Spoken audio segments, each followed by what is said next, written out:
अस्सलामु अलैकुम वरहमतुल्लाहि वबरकातुहू। उम्मीद है कि आप सभी हज़रात खैर व आफ़ियत से होंगे। मुहतरम हाज़रीन, आज की हमारी वीडियो की दास्तान आज से 1500 साल पहले मक्का के उस वादी तनईम से शुरू होती है, जहाँ पे एक सहाबी रसूल को ज़िंदा पकड़कर उसे जामे शहादत नोश कराया गया था। उसे ज़िंदा हालत में लोगों ने मार मार कर मुर्दा कर दिया था। मैं बात कर रहा हूँ हज़रत खुबैब बिन अदी रज़ियल्लाहु ताला अन्हु की, जिन्हें कुफ़ारे मक्का ने पकड़ लिया। और जब उस वादी तनईम में उन्हें लेकर पहुँचे तो हज़रत खुबैब ने कहा था कि मक्का वालों, अगर तुम्हारी इजाज़त हो तो मौत से पहले मैं बस 2 रकात नमाज अदा करना चाहता, एक मरतबा मैं अल्लाह रब्बुल आलमीन की इबादत करना चाहता हूँ। मक्का वालों ने इजाज़त दिया, 2 रकात उन्होंने नमाज अदा की और सुबहान अल्लाह, क्या पुरसुकून और क्या बेहतरीन और ख़ूबसूरत नमाज थी। पूरा मक्का देख रहा था, वहाँ पे छोटे बड़े थे, वहाँ पे बूढ़े थे, वहाँ पे जवान थे, वहाँ पे नौजवान थे, शहसवार थे, सरदारान थे। सब के सामने उन्होंने 2 रकात नमाज अदा की काबे की तरफ मुँह करके।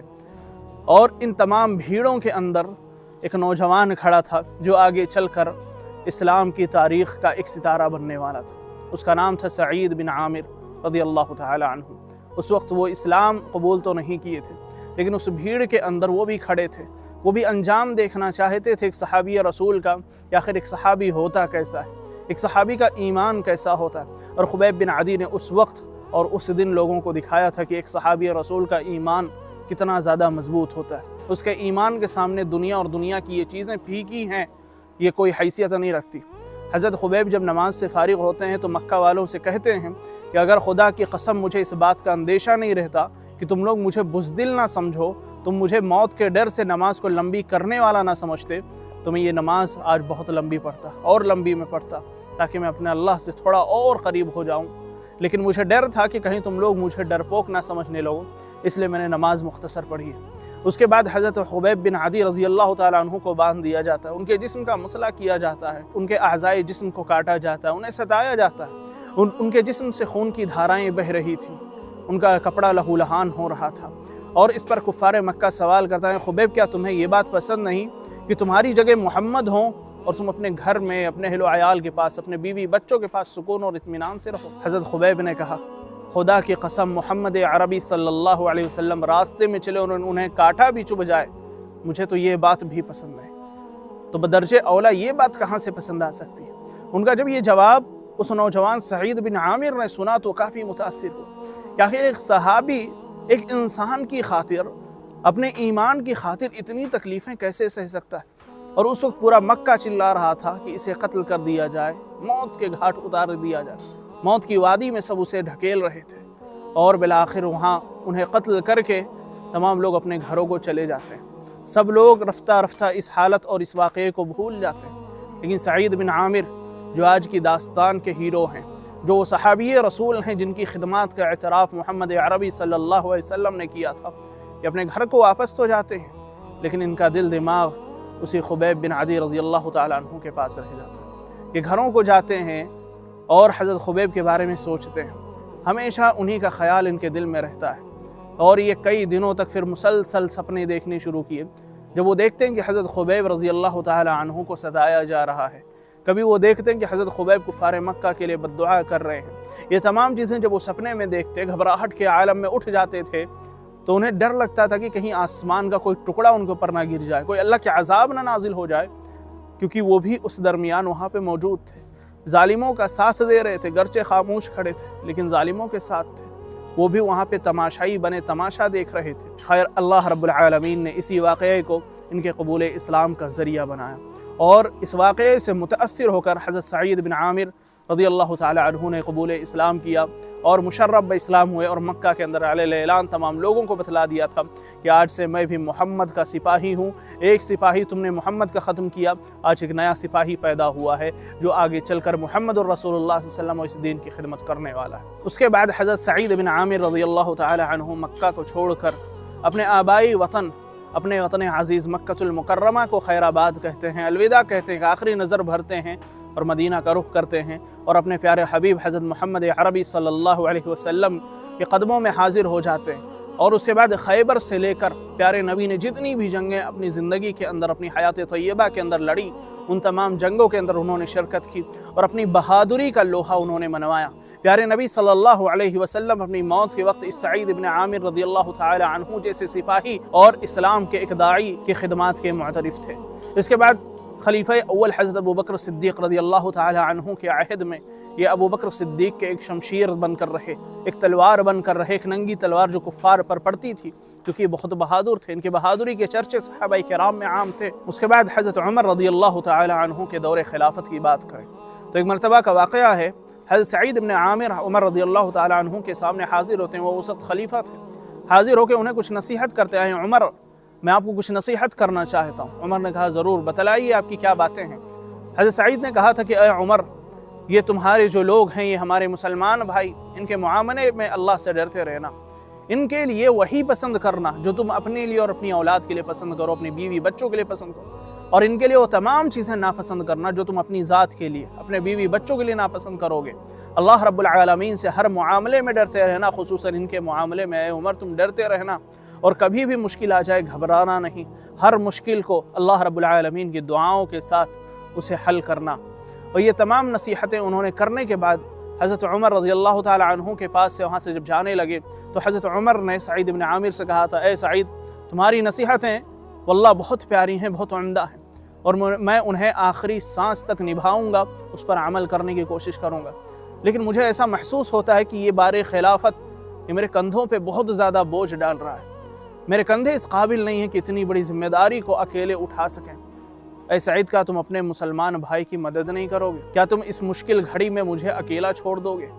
उसके बाद हज़रत उमर ने कहा कि ऐ सईद, मैं तुम्हें हिम्स का गवर्नर मुकर्रर करना चाहता हूँ। हिम्स ये मुल्क शाम का एक इलाक़ा है जहाँ पे हज़रत उमर रज़ियल्लाहु ताला अन्हु की खिलाफत थी, और वो मुसलमानों के अंडर वो पूरा इलाक़ा आता था। पूरा शाम हज़रत उमर रज़ियल्लाहु ताला अन्हु ने फ़तह कर लिया था। तो हज़रत सईद ने अव्वलन बहुत मना किया कि नहीं, मुझे ये तमाम जिम्मेदारियाँ नहीं चाहिए। मैं अल्लाह रब्बुल आलमीन के सामने क्या जवाब दूंगा अगर इन जिम्मेदारियों में मैं नाकाम रहा। लेकिन हज़रत उमर ने उन्हें बहुत ज़बरदस्ती किया और उन्हें वहाँ से हिम्स का गवर्नर बनाकर मदीना मुनव्वरा से हिम्स के लिए रवाना किया। उसके बाद वो हिम्स पहुँचते हैं, और कुछ अरसे के बाद हिम्स से एक वफ़द आया था हज़रत उमर रज़ियल्लाहु ताला अन्हु के दरबार खिलाफत में।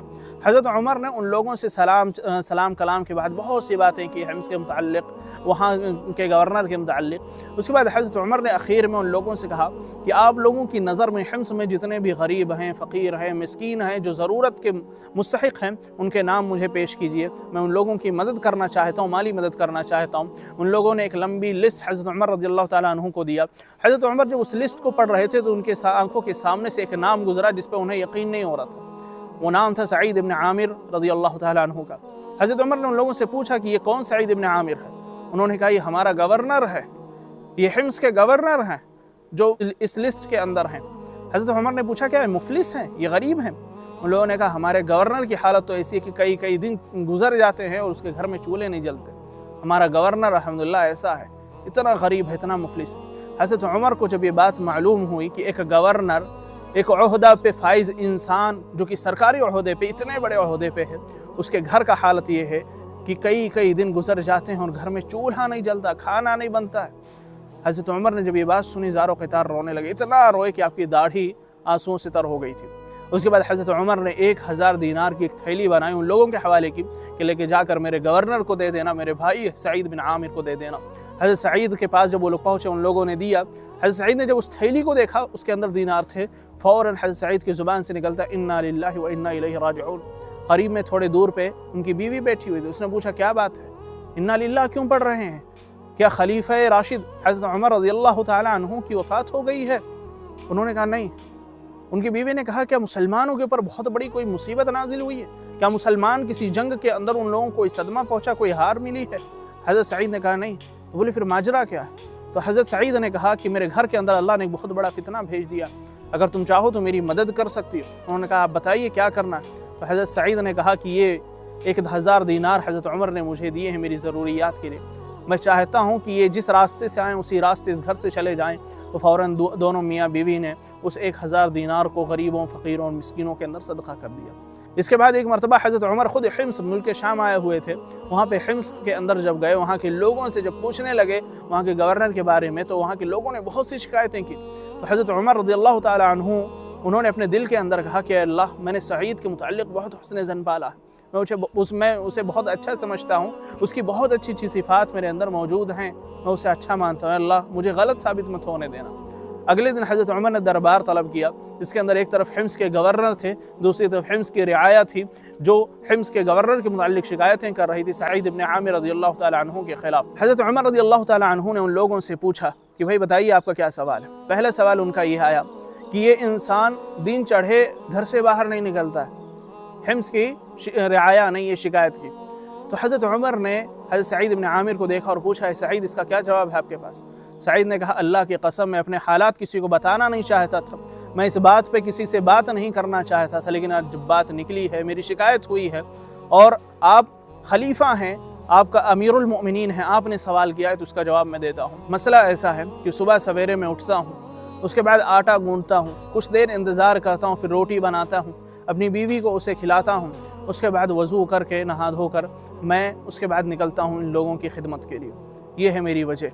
हज़रत उमर ने कहा दूसरी शिकायत क्या? उन लोगों ने कहा कि ये हमारे गवर्नर जो हैं, ये महीने में एक दिन ये गफलत करते हैं, एक दिन ये हमें देते ही नहीं है। तो हज़रत उमर ने सईद इब्न आमिर की तरफ देखा तो उन्होंने कहा, अल्लाह की कसम मैं इस मसले पे भी बात नहीं करना चाहता, इन लोगों ने पूछा है तो मैं बताना चाहता हूँ कि मेरे पास सिर्फ ले दे के एक ही जोड़ा कपड़ा है जो मैं आपके सामने भी पहन कर खड़ा हूँ। मैं महीने में एक दिन इसे धुलता हूँ, धुलने के लिए मैंने सिर्फ एक दिन मुख्तस किया, उसे एक दिन इसे धुलता हूँ और जब तक ये सूख नहीं जाता इसे सूखने का इंतज़ार करता हूँ धूप में रखकर, और जब ये सूख जाता है तो इसे पहनकर इनकी खिदमत के लिए निकलता हूँ।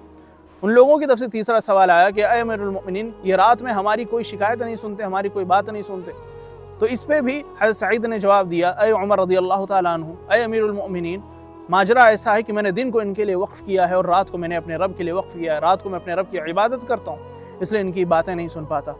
उनका चौथा सवाल आया कि अय अमीरुल मोमिनीन, हमारे गवर्नर मजलिसों में जब बैठते हैं, दरबार में बैठते हैं, तो कभी कभार इनके ऊपर गशी तारी हो जाती है, ऐसा लगता ही नहीं कि ये हमारी बातें सुन रहे हैं, हमारी बातों में कोई दिलचस्पी रखते हैं, इनकी हालत ऐसी हो जाती है।